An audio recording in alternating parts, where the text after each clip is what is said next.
Donc, la parole est à M. Ahsad pour présenter sa communication. Vous avez 15 minutes, M. Ahsad. Je tiens d'abord à remercier M. le doyen, les organisateurs de ce colloque, toute l'équipe de la FSE et bien sûr l'audience ici présente. Alors notre communication, moi et mon cher collègue M. Brahmi, se porte sur la gouvernance universitaire. On va essayer de voir un petit peu l'évolution historique de ce concept, les définitions, trois définitions qu'on va voir, puis on va essayer de voir quelques modèles de la gouvernance universitaire, trois classifications, pour enfin conclure.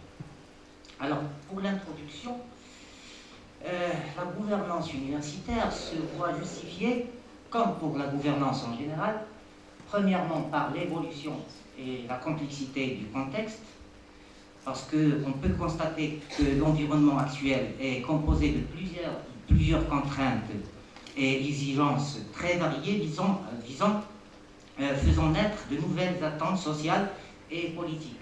Ces attentes sont dues à la pluralité d'acteurs, parce que maintenant on constate qu'il y a un véritable éclatement des sources d'autorité, surtout sur le plan des rapports de l'État à la société civile. Ce que Hamel et Jouve appellent un transfert d'une situation d'étatisation de la société à une autre situation de sociétisation de l'État. Le troisième point, c'est la nécessité de participation. Bien sûr, si on a une pluralité d'acteurs, on doit bien sûr assurer une participation de tous ces acteurs et toutes ces parties prenantes.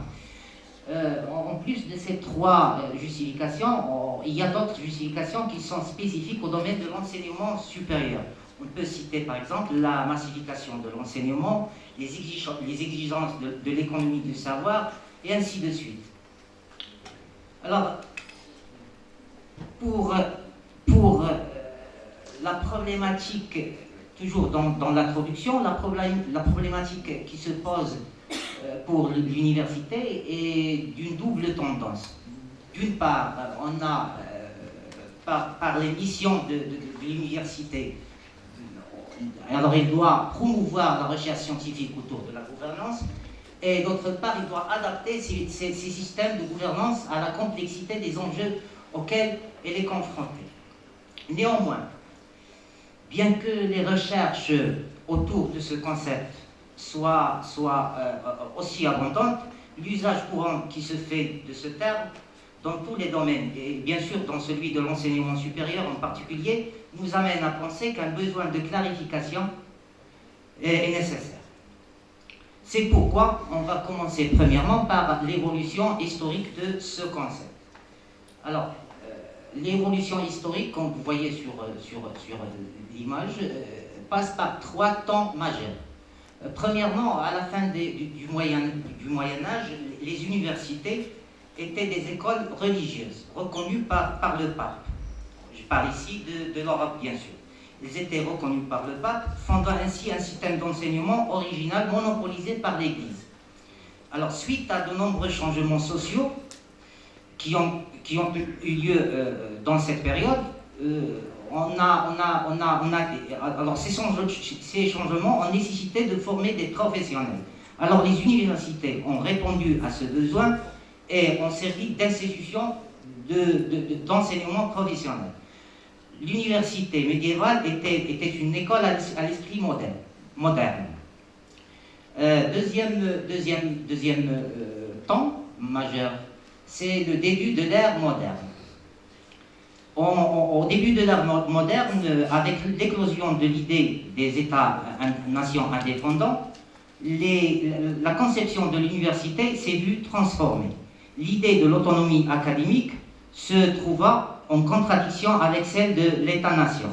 Et les universités, bien sûr, devinrent par conséquent des institutions au service du gouvernement, bien de la monarchie. L'État alors protège l'université et l'université protège la pensée de l'État.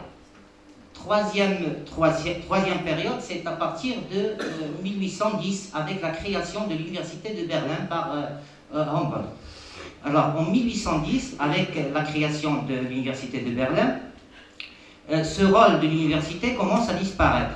Humboldt a proposé un modèle d'université qui suit le principe de l'unité de l'enseignement et de la recherche et celui de la liberté académique au service de la poursuite de la connaissance et de la recherche. Ce modèle a eu le plus grand effet sur la formation des universités de recherche dans le monde entier. De ce fait, les institutions de l'enseignement supérieur ont été transformées en institutions publiques, à la fois financées par l'État et en même temps ils sont protégés ils sont financés par le public et ils sont protégés par ce même public. Troisième temps, c'est après la Seconde Guerre mondiale. Avec le capitalisme, la massification, la transformation de l'enseignement supérieur en un produit de masse, les pays du monde entier ont vu la nécessité de rechercher de nouveaux modèles de gouvernance. Alors maintenant, pour la question de la définition de la gouvernance universitaire. Pour définir la gouvernance universitaire, on se trouve devant des difficultés majeures. Premièrement, il y a une variabilité des définitions du mot gouvernance. Et deuxièmement, l'application de ce terme, au monde de l'université. Bien sûr qu'il y a des différences entre l'université comme organisation, d'autres organisations comme par exemple les entreprises et ceci. Généralement, le concept de la gouvernance universitaire reflète la façon dont une université est gouvernée dans un contexte politique, social et économique donné. Alors, la première définition qu'on va donner, c'est celle de Shattuck. La gouvernance universitaire est définie comme les formes et les processus constitutionnels par lesquels les universités gouvernent leurs affaires.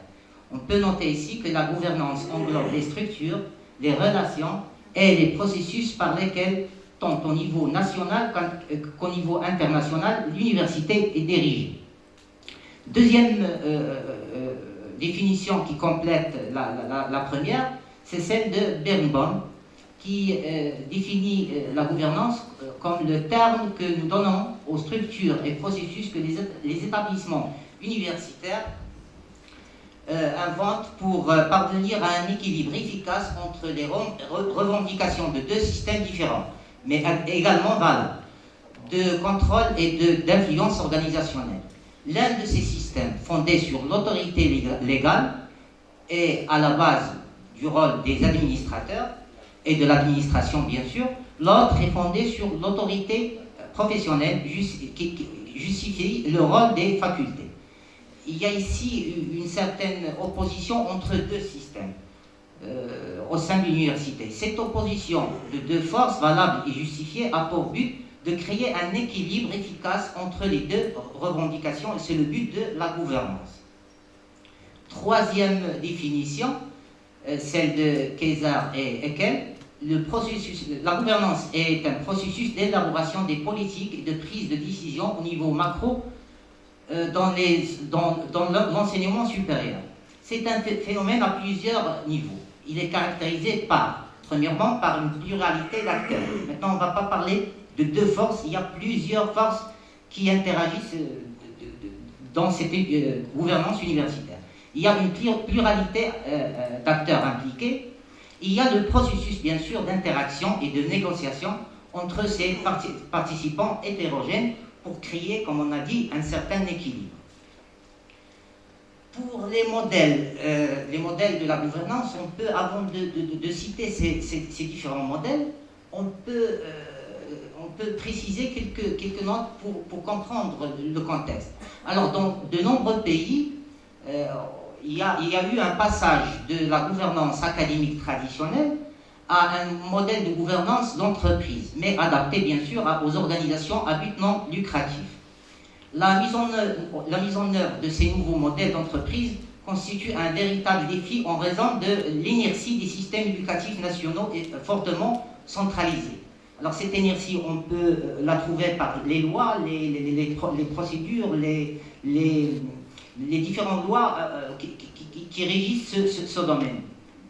D'un côté. D'un autre, la liberté académique, bien sûr, a des exigences. Et troisièmement, bien sûr, le marché maintenant qui influence bien sûr cette gouvernance universitaire. Alors ces changements dans la gouvernance des universités devraient être effectués au-delà de la nécessité d'une adaptation continue à un monde en mutation. Les universités devraient propager leurs pratiques pionnières. Bien sûr, l'université ne doit pas subir, il doit agir sur la société. Alors aujourd'hui, la société exige beaucoup plus des universités en termes de contribution. Alors ainsi, les universités devraient passer de la création des connaissances pour devenir des organisations apprenantes. D'où bien sûr l'idée de la gouvernance, qui doit devenir une force motrice stratégique de l'université et un intégrateur puissant capable de transformer efficacement le capital intellectuel en un capital intellectuel opérationnel. Je parle d'un capital intellectuel potentiel en un capital intellectuel opérationnel. Les modèles qu'on va présenter, ils tentent de trouver un équilibre entre la stabilité et la flexibilité organisationnelle, entre les influences intra-organisationnelles et extra-organisationnelles, et entre bien sûr la centralisation et la décentralisation. Les établissements de l'enseignement supérieur sont soumis à des tensions dans un jeu de force tripolaire. Ils sont illustrés ici par ce triangle. Il y a d'un côté l'environnement professionnel, de l'autre il y a l'État, et de l'autre vous avez le marché. Avant de présenter ces modèles, je dois préciser qu'il n'y a pas de modèle de gouvernance prêt-à-porter. Chaque contexte, chaque pays doit élaborer son propre modèle.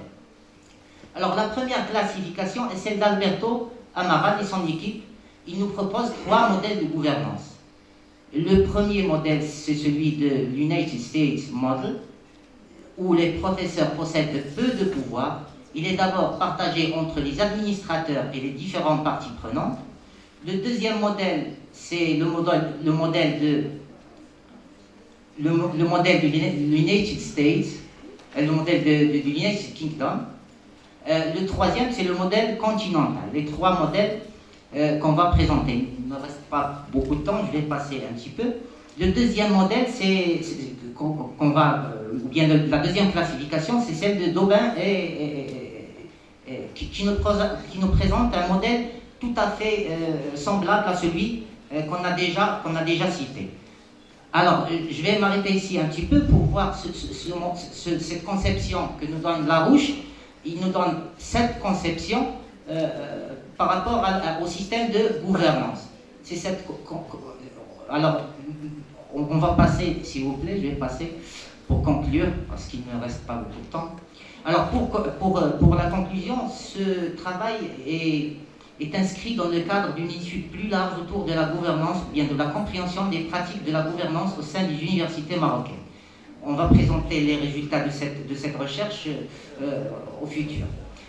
Qu'est-ce qu'on a conclu? On a trouvé que la compréhension et la représentation étaient embrouillées et confuses dans les universités marocaines, et bien sûr que les pratiques de la gouvernance au sein des universités marocaines présentent plusieurs insuffisances. Maintenant, pour finir avec ce sujet, je peux dire que nous pensons, moi et bien sûr mon ami, que la gouvernance peut et doit se définir par un double aspect. Un aspect subjectif, la gouvernance doit être comprise comme un état d'esprit, c'est même une croyance pour nous. Et cette croyance ne peut être individuelle, bien sûr, et elle va être comprise aussi par son aspect objectif, avec des pratiques, bien sûr, référentielles. Je termine ma communication pour dire que nous pensons aussi qu'avant d'investir des fonds publics dans l'aventure de l'économie du savoir, il serait plus adéquat de se demander de ce qu'il en est au niveau de l'université, de la société, mais aussi de l'individu. Car on ne peut pas juger des problèmes qu'affronte l'université, ni du sens de son développement, sans juger aussi du sens dans lequel la société se trouve engagée. Je vous remercie. Merci beaucoup, monsieur Arsat. On vous remercie pour votre présentation riche en informations à propos de la gouvernance du système d'enseignement supérieur, la gouvernance universitaire. En principe, même si vous avez signalé que la pratique de gouvernance au niveau de l'université marocaine présente des insuffisances et présente plusieurs défis, mais quand même vous nous avez présenté plusieurs modèles à partir desquels on peut s'inspirer pour développer un système de gouvernance